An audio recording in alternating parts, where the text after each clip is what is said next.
So I've just recently swapped from the Sony a6400 to this brand new Sony camera. Why did I swap? Let's talk about it.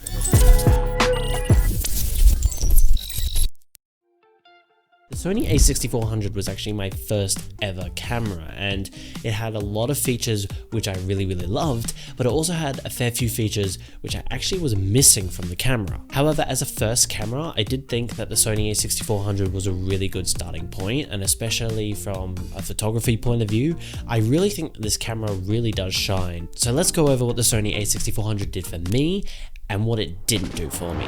Firstly, the Sony a6400 is a really small and compact APS-C camera. That in itself doesn't really bother me. I don't mind APS-C cameras as they're small, lightweight, and honestly are all-round really good beginner compact camera. I loved shooting with it, my friends loved even shooting with it, and I love that it did have a fair few options on it to actually understand the fundamentals of both photography and videography. It does have an inbuilt flash, although I only used it once, but I don't really think anyone's going to be using that. I think other people are just going to go out and buy a more professional and more well-rounded flash. It does have a few customizable buttons, and you can change a fair few of the buttons within the settings, and it also has 4K up to 30 FPS. Note that the 4K 30 FPS is actually cropped. So why exactly am I swapping from this Sony a6400 to a newer camera? This camera only does 4K 30 FPS and it is cropped. So it would be really nice to actually have 4K in 60 frames per second if I want to go out and vlog or do something like that. However, the crop factor on this camera in 4K 30 FPS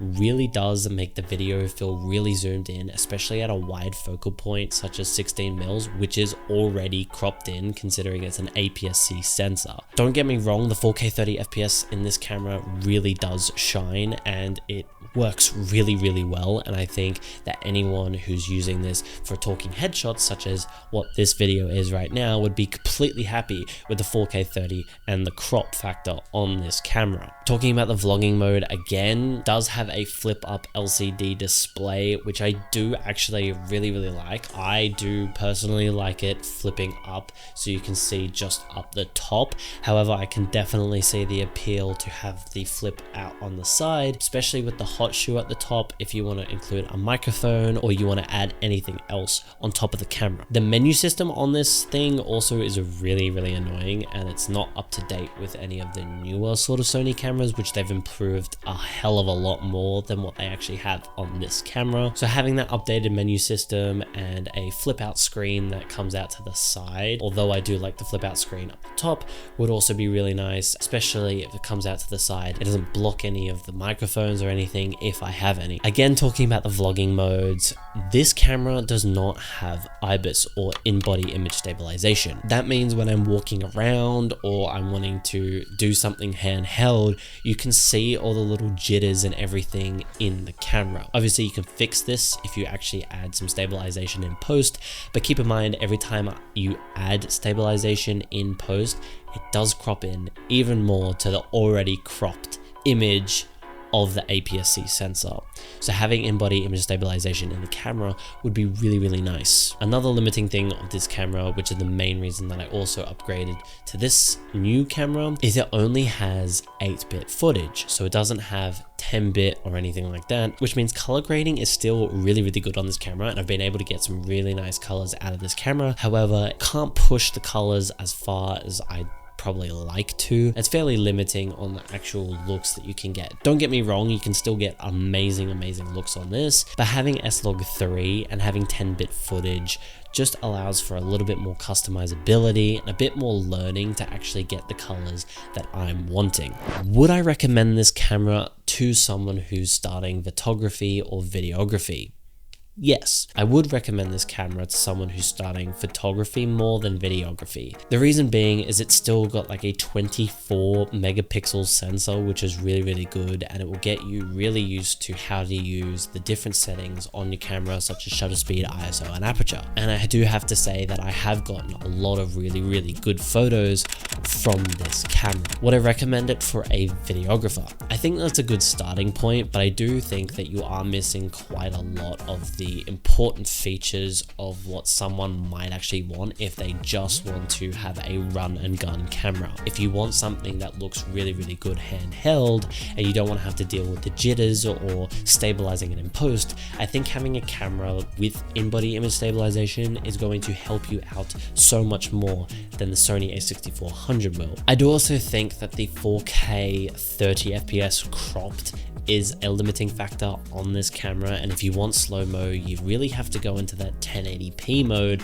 on the Sony a6400, and in my personal opinion, most 1080p modes on the Sony APS-C camera lineup don't look good, in my opinion. The camera that I'm currently recording on now, I've even tested it on that, and honestly, I don't like the 1080p footage that comes out of it. So yeah, having a camera that outputs 4K at 60 FPS would be really, really nice and handy to especially get slow motion footage, or even if you're gonna vlog or you want it to have as a webcam for your streams or anything like that. So what camera did I upgrade to from the Sony a6400? I actually upgraded to the Sony a6700. This camera is a brilliant camera, although it does still have some limitations, which I personally didn't realize until I actually started to use the camera in the first day of actually using it. It has in-body image stabilization, it has a 26 megapixel sensor, it has a flip out screen that comes out to the side and not the top, it has recording in 10-bit 422, and it has 4K up to 120 frames per second,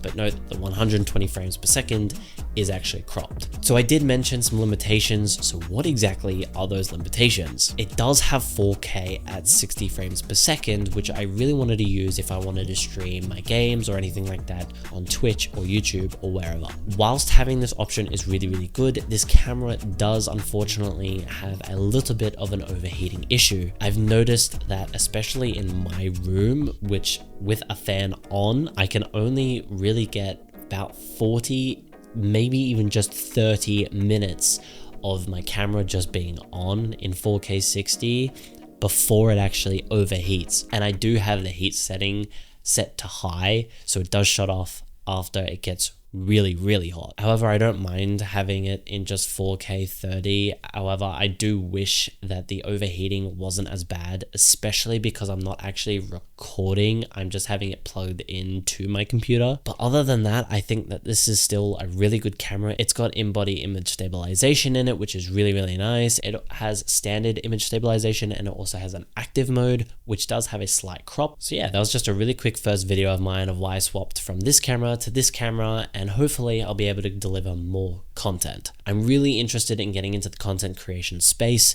as I've already played games and I upload on my other channel, which will be linked in the description below. This channel here, I do kind of want to make a little bit more of like a vloggy type thing, and a little bit more about cameras or camera accessories, anything to sort of do with the content creation space. I'm still learning how to color grade, so please don't hate me about the color grading that I've been doing. It's still a really big learning curve for me, and hopefully I can actually get some training under my belt from someone or watching videos or anything like that. So yeah, if you did enjoy this video, a like on this video would be really, really appreciated, but you don't have to, it's all good. Hopefully I'll be able to deliver more content very, very soon, so stay tuned for that, and hopefully it's a little bit more cinematic in that sense, and hopefully it's a little bit more engaging. All right, I'll see you then.